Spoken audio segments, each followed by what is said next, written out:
Welcome to another episode of Indaba, the African Debate. If you are new here, please don't forget to subscribe and join everyone in sharing and liking. Today, my guest and I will be talking about how African conservatism affects African women. And don't worry about the haircut, lockdown will end soon, and I'll have a haircut. I promise. Let's dive in. Hi. Thank you so much, Brian, for having me. Yes, my name is Natasha Fiane. My friends call me Nat. And it's always weird when people ask you to introduce yourself because you don't know the parts to pick. I guess what I will say is what who am I? I am a lady from Bulawayo, Zimbabwe. That's where I was born. I guess some of what I do, because when people ask that question, they're asking what you do for a living, is what pays the bills is, I do policy work and a bit of consulting. What I enjoy doing and what some of my friends know me for is co-hosting a podcast called Galen's Guys Podcast that I co-host with my friend Oli, where, we talk about hot topics, every and anything from the point of view of Zimbabwean women, Bulawayo women who are outside of home, who are in the diaspora. So that's what I do. I do some writing, interested in Ndebele history. I am no expert by any means, but I have a keen interest in that. And I enjoy talking. I enjoy conversation. I actually think conversations are really great. No, really, I think they're great for moving the Yeah. dial in our culture. I think particularly for Africans who find themselves outside of home. I will speak particularly about the Zimbabwean community, where I think we're having such a great moment where we're breathing and we're having a chance to regroup and have conversations. So that's why what you're doing is really, really great. So thank you for having me. No, you're most welcome. Thank you very much. So what I'll do, guys, is that I'll drop the link to the podcast on the description and some of the social media links. I'll drop that in the description. Please follow the podcast, like the podcast. These guys are great. The conversations are really good and fantastic content that they have lined up. I know they're setting up like a little exclusive club. So just listen to it, get involved, and I assure you, you won't be disappointed. Now, I want to start with the podcast. What challenges have you guys faced as African women when it comes to the podcast space? Have you faced any challenges at all? We have, but I guess it's challenges that we expected, and challenges that probably are not just unique to African women. I will say that in the broadcasting space, generally, in the past, there's a lot of research that's been done, which shows that for one reason or another, people do not like listening to women. There's actually there's studies, right? So people normally gravitate to the male voice, and I think that's a lot to do with just generally who's always been leading conversations. So I think that's one thing that we were always kind of aware of, and I know that it's one thing that I know that what if the conversations that we have are real quality conversations, and that if we're coming from a male perspective, like there would be headlines everywhere. I think there's also just the it's entertainment, it's conversation, but it's actual work, because you have to think about what you're presenting. You have to think about your purpose. So there's a lot of planning. It feels like it is another job. So I think when we started, we knew what we were trying to do, and particularly what we're trying to do is really infuse that Southern African voice, that Southern African diaspora voice, because we're in the UK, and a lot of African voices that are predominant are West African voices. And we felt very passionate that, although we are all African, as Southern African women, we have, there's a different story to tell. So Yeah. I think, yeah, I mean, I can list the challenges for a while, but like I said, it's just finding our voice, which I think we have. And there's also an aspect of just growing something. I'm sure you kind of relate to that, the tenacity that you need to have to grow it. When you start something, like quite a lot of people are like, what is a podcast? We don't understand. Like like where do I listen? So there's a bit where there's a part where it's like you're almost pioneering, and you're also educating an audience, about what a podcast is. So you're doing multiple things. But I think hopefully it means that when people who are starting now, people understand it, that, this is a viable channel. And I guess a standing challenge is now us really showing the value of what we're doing, that yes, it's conversation, but it's meaningful conversation, and it's conversation that you know if we're inviting guests on, they find it like a meaningful vehicle to come on, you know talk about sustainability. And now advertising is now just that sort of like, we've got evidence, we've got the stats, and there's a bit of like convincing, which is a shame, because that shouldn't be the case, of like convincing people that this is meaningful in like real monetary terms. I'm keen to find out your inspiration in this sort of podcast. Did it come from your time being here and trying to find yourself as a human being? How did that come about, very briefly? So the inspiration for a podcast is, I love podcasts. I've listened to podcasts from when they started. The first podcast that I ever listened to was one called The Read, by these Americans, Kid Fury, Crystal. I was into The Read. I was into, in the UK, there's the Receipts podcast. And actually, I've always just had an interest for like YouTube. I was one of those people, like when YouTube started, like I have my favorite YouTubers. If I watch a show, I'll go on YouTube to hear what they were saying about the same show that I was watching, So I think I've always had an interest in broadcasting. But do you know what, Brian? I didn't know that that's what I was, it's a shame, because, like growing up in Zim, and particularly maybe if you don't go to the rich schools, the focus is on your academics, right? So Precisely. it's only now that I'm realizing that I'm a creative, but I think I never embraced that. It's only maybe in the past 4 years that I've been like, oh, this is what I am. I'm a creative, but I always used to just gravitate to broadcasting. But you never think of those things as like something where you can really get money and make a living out of it.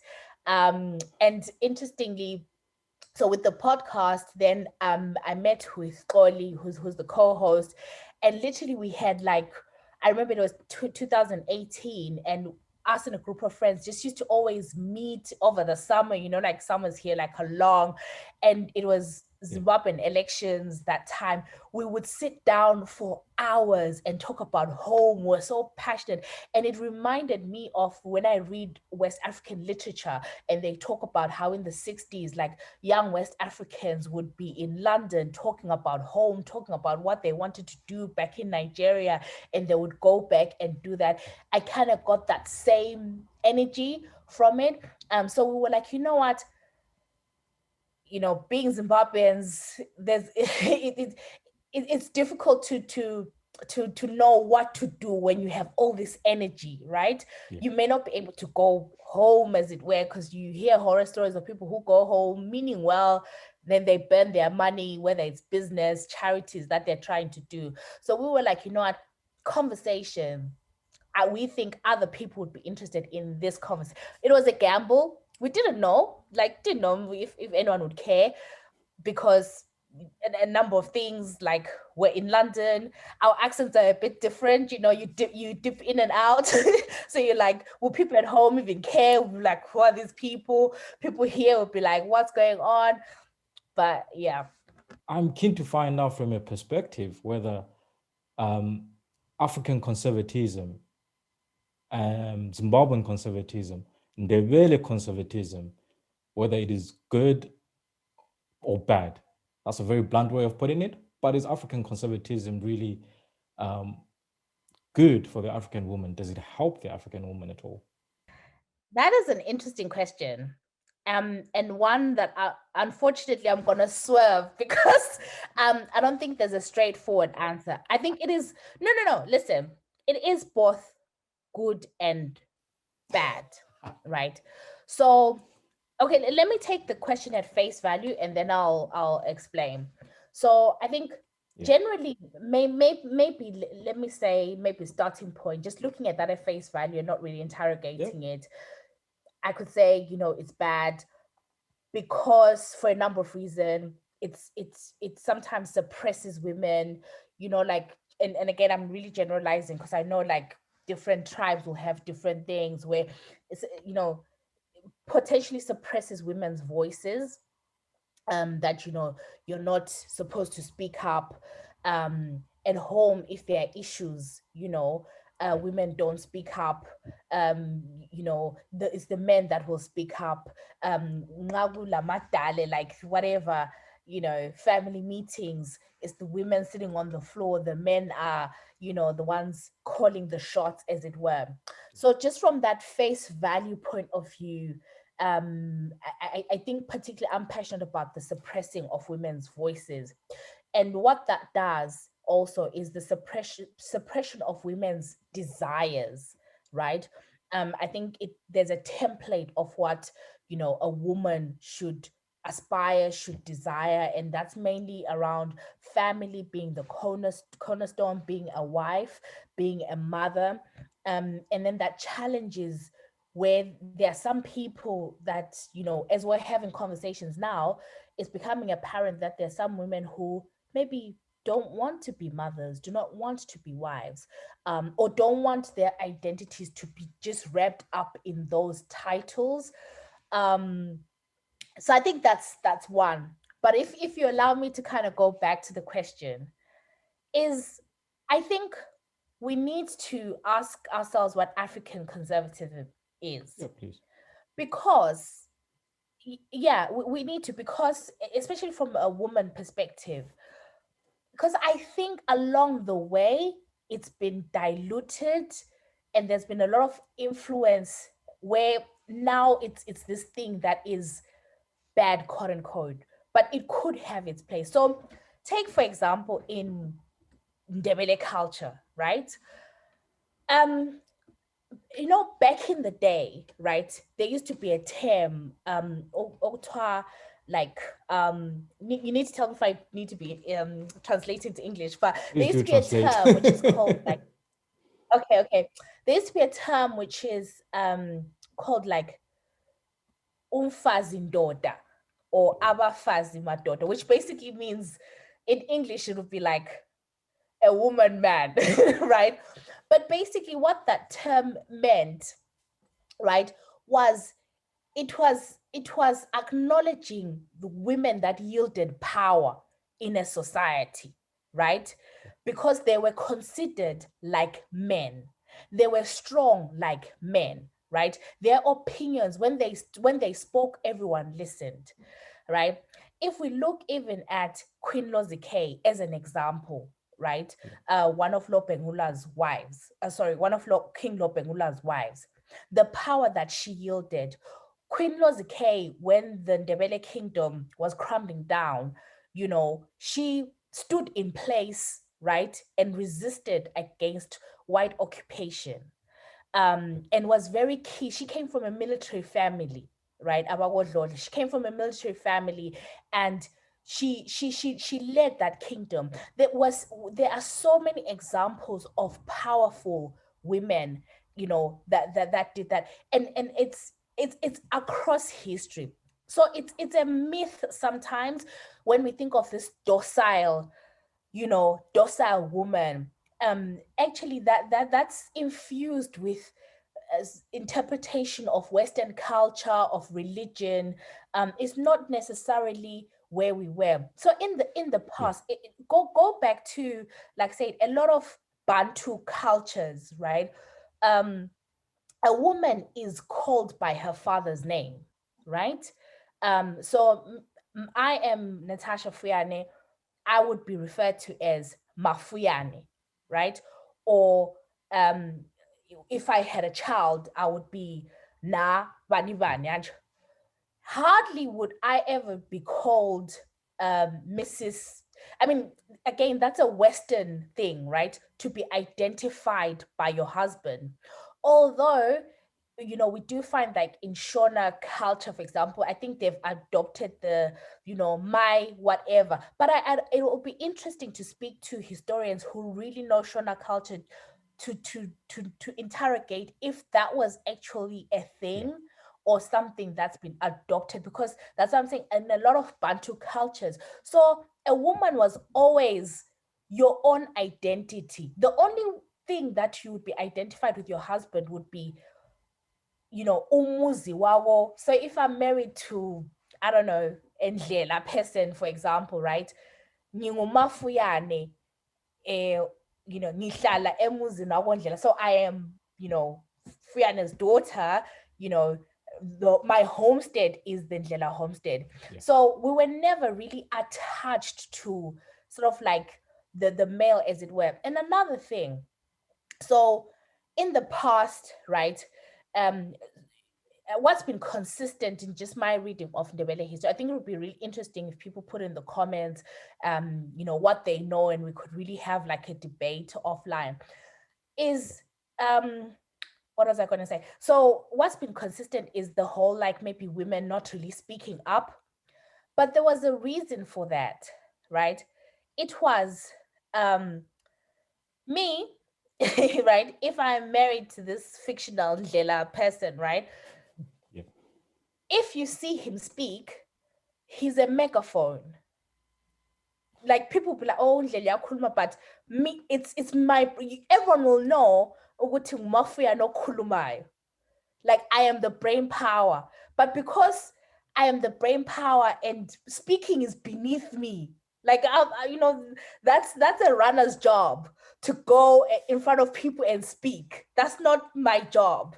So that's where all these things were really coming from. Even if you think about umfazi chayindoda and all that stuff, women were always really powerful. And again, going back to that term, ukuthi umfazi ndoda.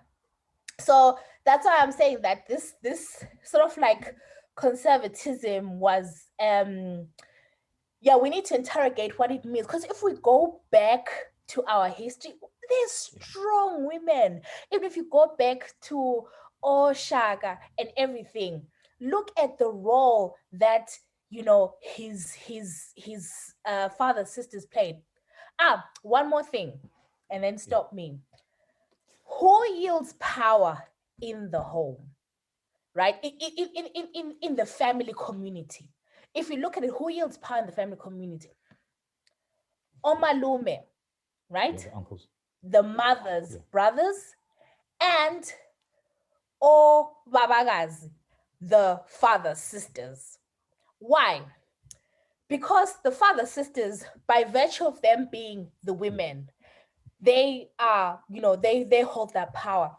Omalume, umntwana ngokwakomalume, right? Like a child is a child is the mother's child, right? Which means that they are from the mother's family. So that's why your uncles from your mother's side play such an they are arguably more important than your father's side, like your father's brothers. They yield power. So I think that tells us something about just the way our culture was really structured, and that if we actually were to go back, we'll find that conservatism, maybe with a small c. Now, how then do we move from such a strong society where women are pretty much leading it undercover, so if you will, for lack of a better term? How do you move from that society to a society today that says, you're my property and I can beat you up? How do we move from such a serious position of women have the power to a position where we try and suppress women at any given moment? I think it's a tension with I don't know. It's a tension of in an evolving culture and the role that women were are playing, right? Yeah. Because now women were working. The way the family was structured was very different. It wasn't like back in the day where a man, you had to rely on your physical strength to go out and fight, to go out and get food and, come back Yeah. into the home. This is now a mental flex, you know. And I think there's something up no, I'm serious, but so there's something about just, I do think instinctively I'll probably get dragged, but I think instinct, because maybe this is like reaffirming gender roles, but for the most part, instinctively, I think men have that thing of like wanting to protect and provide. Um, and I think maybe there's something there about, if that role is not being fulfilled, or if the person is not capable of doing so, and you're seeing women's role sort of change, because everything that you're saying is, it's kind of to coddle men, right? Because, Yeah. why are we policing what women are wearing? Is because what men like, what do they lack? The discipline, it's that sort of thing. It's why should, women not do this? Is because you don't want a man to feel bad. You're looking after a man's ego and all that stuff.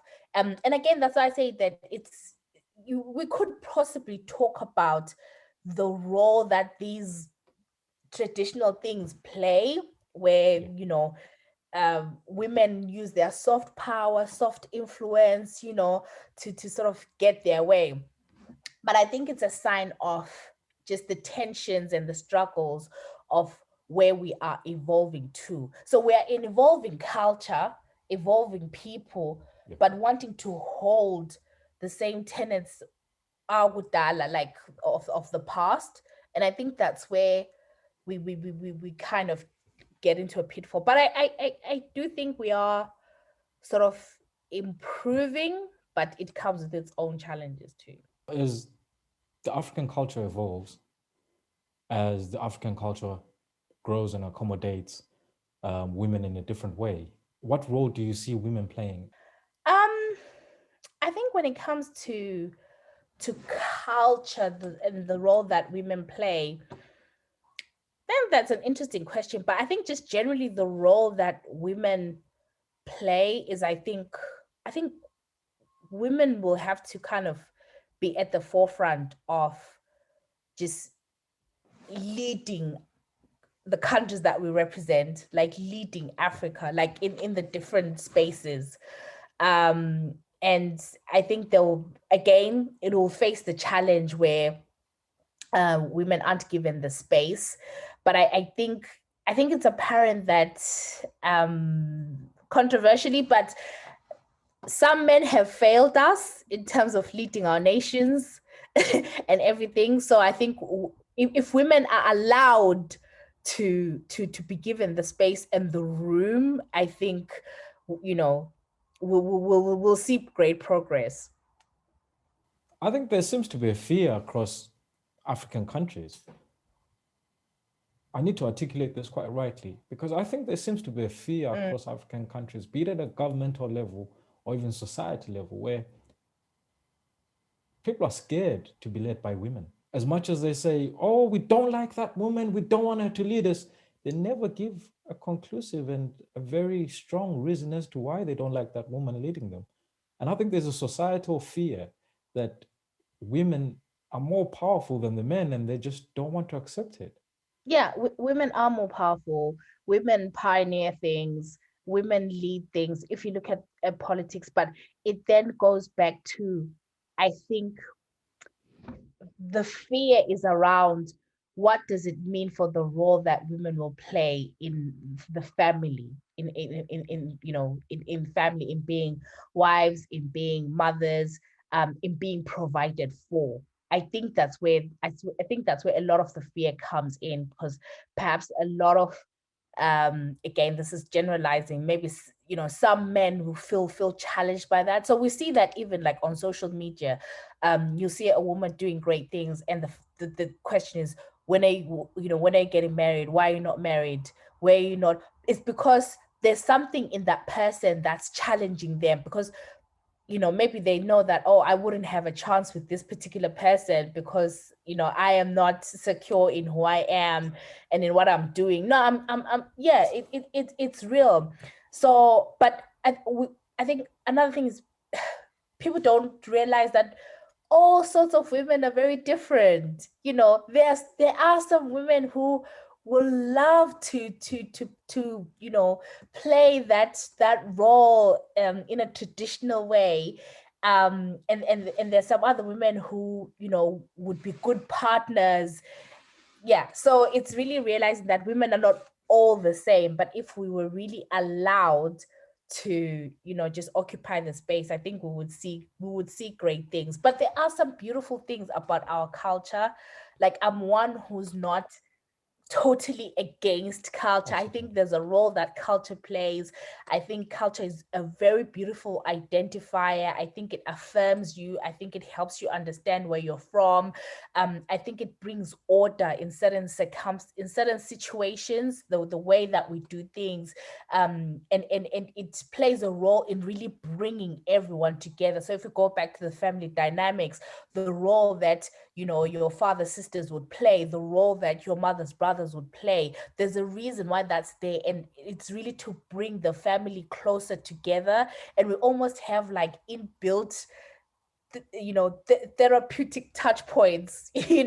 When we couldn't afford therapy, you have your aunts, you have your uncles. So I think our culture was beautifully constructed in that way. But obviously there has to be room for evolving, and also for really understanding like what what our culture was back in the day as well. Yeah, certainly. I mean, just to affirm your point that this is by no means a moment of of bashing African culture, but this is a moment to say um, we are, as you're saying, evolving. We are moving into this so-called modern way, and how does Africa infuse its own traditional values and this so-called modern way that we're moving into? And that's the challenge we find ourselves in. We're in a vacuum, right in between this modern way of life and our cultural norms, and the two need to find some sort of common ground. Nat, thank you very much. Thank you for having me. As African culture evolves, we find different roles for men and women. This is Indaba. We continue with the African debate.